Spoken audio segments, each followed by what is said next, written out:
Hi everyone, I'm Alex and I'm the hands behind Lovecraft Crochet. My plushies are for the anxious, depressed, autistic, and neurodivergent.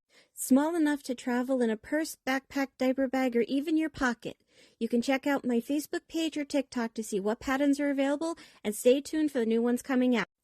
I also make hats, scarves, blankets, and dice bags for the tabletop gamer or dice goblin in your life.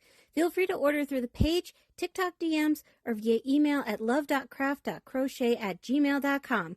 Now, on to the segment.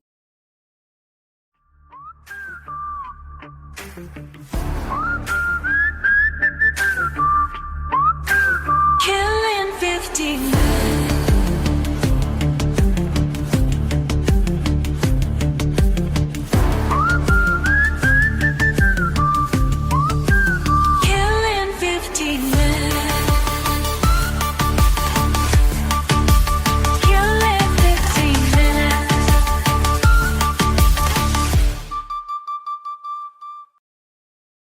Due to the graphic and disturbing nature of the crimes discussed, listener discretion is advised. Hello, I'm Sam Rossi. Usually I write and make AJ say things, which is fun for me. Completely honest there. I wanted to say this was hard for me to write. Mostly this opening, so brother, please make it good. I'll do my best, Sissy. By the way, I would like to state that we're using new mics, so if things sound a little bit different and weird, we're still working on it. Yes, I would like to thank our Aunt Lou, and I love her. Ditto. The reason this was so hard to write is that 2,753 people were killed in the terrorist attack on September 11, 2001 in New York City. While all murders, they were not ruled a homicide. According to the internet, though, there was only one homicide recorded on September 11th in New York City. Henrik Siwiak was raised in Krakow, Poland. There's nothing about his childhood that we know of. He had worked as an inspector for the Polish State Railway and then its successor private entities. He was married to Iwa Siwiak, and had 2 children, and I am sorry about mispronouncing the name if I am. I probably am. In 2000, he was laid off. Siwiak decided to go visit his sister, Lucina, who had been living in New York City for about 6 years. Despite not having a work permit, he was in fact able to work, allowing him to send a few $100s every few months to his family to supplement their income, as his wife was a biology teacher. He hoped to return home one day and build a new life. While working, Henryk struggled to learn English. He's not wrong, it's a bullshit language. Even though he took classes and watched TV with his sister, he was just slow to understand it. That's because English is actually 3 different languages in a trench coat. I think we're up to 4. Not understanding English, Lucina warned him that could put him at risk in New York. We told him the city was a dangerous place. Throughout most of 2001, Siwiak had been working at a construction site in Lower Manhattan. On the morning of September 11th, following the terror attack of New York City, the job site closed and people were evacuated from the city. Not able to miss a day of work, though, he went back to his sister's place. Looking through the classified ads in the Polish language newspaper, this is where I'm going to fuck up. Nowizenek. Sure. He found a cleaning job at a supermarket. To fill out the paperwork, he went to an employment agency in Bay Ridge that served the city's Polish community. There he comforted the owner. Her husband had been one of the many victims of the attacks. Once all was said and done, he could start at the supermarket late that evening.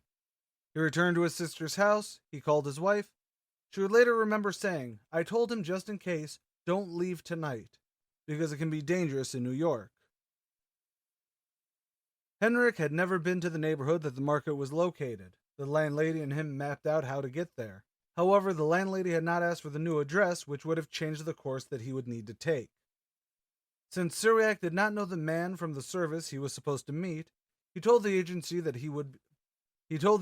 how he would be dressed. Before leaving, he put on a jacket in a camouflage pattern with matching pants and black boots. His backpack had change of clothes for work. Before leaving, the landlady also tried to talk him out of leaving that night. Around 11 p.m., Henrik got off the subway and exited. He began to walk west along Fulton Street towards Albany Avenue, several blocks away. A witness later recalled passing him as he did so. At the Albany intersection, Siwiak turned right, headed north instead of south, as his directions had said. That area of the Bedford-Stuyvesant neighborhood had long been seen by residents and the New York City Police Department as one of the city's most dangerous areas. While many patrols were spread thin, many of the dangerous neighborhoods had a police presence. One exception to this was the northernmost block of Albany Avenue. I don't know if the World Trade Center falling down really affected the drug trade there. Michael Prate, the New York City Police Department cold case detective in charge of the investigation, had said. Police believe that Siwiak must have interacted with people on Albany Ave. Around 11:40 p.m., residents heard an argument before gunshots. Many were afraid to check out what was happening. Siwiak was shot once in the lung, leaving a trail of blood showing the path of his last moments. He went up the stoop at 119 Decatur, rang the doorbell, but the woman inside was too afraid to open the door. He went back down the stoop and collapsed face down into the street. At 11:42 p.m., a call was made to 911, and what police and ambulance able to respond came within minutes. Siwiak was pronounced dead at the scene. Due to the attacks that morning, the New York Police Department was unable to follow the normal procedure when investigating a homicide. The crime scene unit was unavailable, and there was not enough detectives either. The evidence collecting unit, not usually working the violent crimes, found 7 .40 caliber handgun casings. Out of the 7 shots, only one had hit Henryk. There was $75 in his wallet, which had not been taken, meaning this was not a robbery. Unless it was a very botched attempt, granted. Lucina believed the person thought he was a terrorist. First responders thought that he was a National Guardsman due to his camouflage outfit. That, combined with his dark hair and imperfect, heavily accented English, may have led people to believe that he was Arabic. With no witnesses coming forward, the case has gone cold. The theory had been that he was part of a botched robbery. A $12,000 reward had been offered. However, due to the lack of media coverage because of the terrorist attacks, many witnesses never knew what had happened. This is what the retired cold case detective believed. So this is interesting. It is. Because it is one of those things that I think really... This is actually something very interesting to me, because when you brought up that we're going to do something for this after I'm like, hey, let's do some 9/11 conspiracies, because mything falls on 9/11. 9/11. And then we did this, and then... No, don't pick at it. But it hurts. Well, don't pick at it. It won't hurt if you don't pick at it. But this is actually something that's very interesting to talk about. Not necessarily specifically on terrorist attacks, but it's similar to like what's happening in Ukraine right now. How can you tell the different, all of our forces are being pushed this way,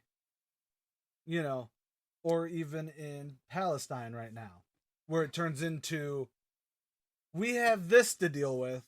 We can't do I don't want to say basic, because murder should never be basic. It's hard to talk about murder when 300 people died because of a bombing. Right. So it's just one of those, it's just really one of those catch-22s. Are those 300 people more important than one person? Well, and that's sort of it. And, it's like, for obvious reasons, there are also slow responses for other non-murder things. Ambulances, we're still reeling over how many dead were still being, unburied. Yeah. Fire crews were doing the same thing. So you had a ton of issues with response times, period. Yes. Although, I will say, when you say this was the only murder in New York, or the only homicide, I'm assuming there might have been a manslaughter every here and there, whatever. But 11:42 p.m. It's still technically 9/11. It is still technically 9/11. I'm not saying nothing about that. But you got to think about how on edge the city was that night. Oh, yeah, everyone was either fleeing elsewhere. Yep. Or they were locked inside real quick. Yep. Which is actually why I'm really surprised that it didn't hinder the drug trade. At least on a basic level. So I could see it as a botched robbery, slightly more than he pissed off a couple drug dealers. Yeah, I agree, because most drug dealers, if there's going to be a curfew, they're actually going to stick to the curfew because they don't want to end up in jail. Kind of.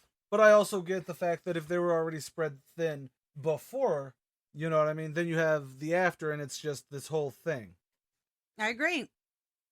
But anyways, no, I actually think this was it's very interesting only insofar as that even if it does only technically count because it was at 11:42, that is still a very good, and this is where I'm going to put my foot in my mouth, but you're going to keep it in compared to everything else. That's still a good day in New York. If you have one homicide. Oh, yeah, I'm not saying anything. I would say out of on 9/11, there was a significant drop for I would actually crime. like to see the graph on when crime started going back up in New York. That is a very good question. And I'm not talking about just anti-Muslim hate crimes, but like normal crimes, which I know you can argue hate crimes are sadly normalized crime, but No, it is, but yeah. But it would actually be something interesting to see. I hate the fact that this was a cold case, though. Oh, yeah, I have a severe issue with it, but I understand why it's a cold case. Because honestly, truthfully, murder only isn't cold when you have clues. And there's no clues because He wasn't a US citizen, he wasn't in the system, he didn't have a routine to life enough that it was easy to go, hey, this is what happened. Even random acts of violence generally can find a pattern to it. You know, you were at least in the area at the time. This, right. you know, if this is all what he was doing, then what changed in that? Versus this was his first time going, he barely spoke English, he really didn't have a network. I agree. It makes complete sense to me. It's still stupid, though. I agree. Murder is always stupid. Murder bad. I'm Sam Rossi. And I'm AJ Carey. Later, y'all.